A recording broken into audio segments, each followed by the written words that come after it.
Many of you have read my story in God's holy book. In some of your Bibles, my story is titled, A Sinful Woman is Forgiven. But let me tell you my story. I always hated the word love. There was no such thing as love. But lust was certainly profitable. So if I didn't believe in love, why was I so intrigued when my friend told me about Jesus? She said, he was love wrapped in a Jewish rabbi. I had to meet this Jesus. But how? And then I heard about Simon the Pharisee's banquet. The banquet was the answer. The unfortunates of town were allowed to gather at the outskirts of the banquet to watch and hope for table scraps. I was after table scraps of a different kind. Table scraps of love. I tried to sneak into Simon's banquet, but of course he saw me. But I knew he couldn't ban me. That wouldn't be hospitable. And our society had hospitality as a rule. And Simon would never break one of society's rules. He kept the rule, but not the heart of the rule. I hope you know your place, Simon hissed at me, and then walked away before anyone could see him talking to such a sinful woman as I. I hope you know your place, Simon had hissed. That was the whole problem.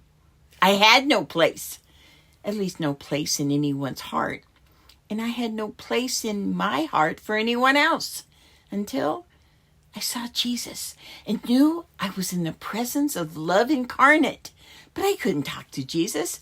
And would I dare touch this amazing rabbi? And then I saw my answer. I saw my place. My place was at Jesus' feet, his beautiful feet.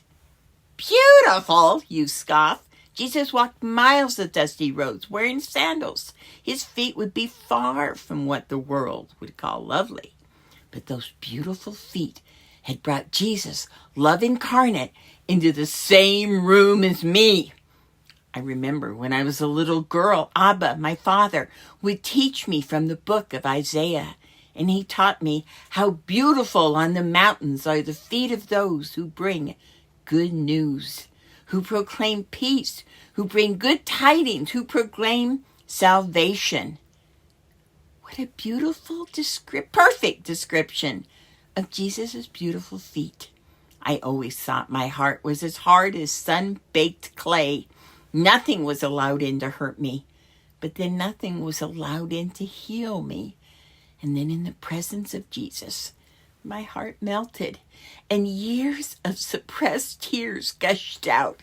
I wept, and I wept, and I wept over Jesus' beautiful feet, washing them with my tears. When I realized how wet I'd made them, I loosed my hair and dried them. I could just imagine what Simon was thinking. Such a disgrace for a woman to loose her hair in public. But then what could he expect from such a sinful woman? I kissed Jesus' feet again and again, and a heart I thought was long dead, immune to love, felt love for Jesus welling within me, love responding to love wrapped in a Jewish rabbi. I took my alabaster jar of perfume and poured it over Jesus' feet. I had always hated the smell of my perfume because I always put it on right before going to work.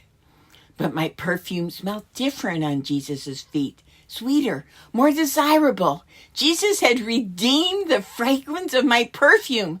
Could he redeem me as well? Some men hated the smell of my perfume, and I could tell that some people like Simon hated the fragrance of loving grace that flowed out of Jesus. I could feel Simon's glare burning my back, but I didn't care. And then Jesus told Simon a story that took my breath away. Jesus understood my heart, that someone who is forgiven little loves little, but she who is forgiven of so many sins loves much. Yes, that's what I was feeling from Jesus, loving forgiveness. At the beginning, I told you, my story is sometimes titled, A Sinful Woman Forgiven. But that's not just the title of my story. It's yours as well. A sinful woman or man forgiven. Forgiven by love wrapped in a Jewish rabbi.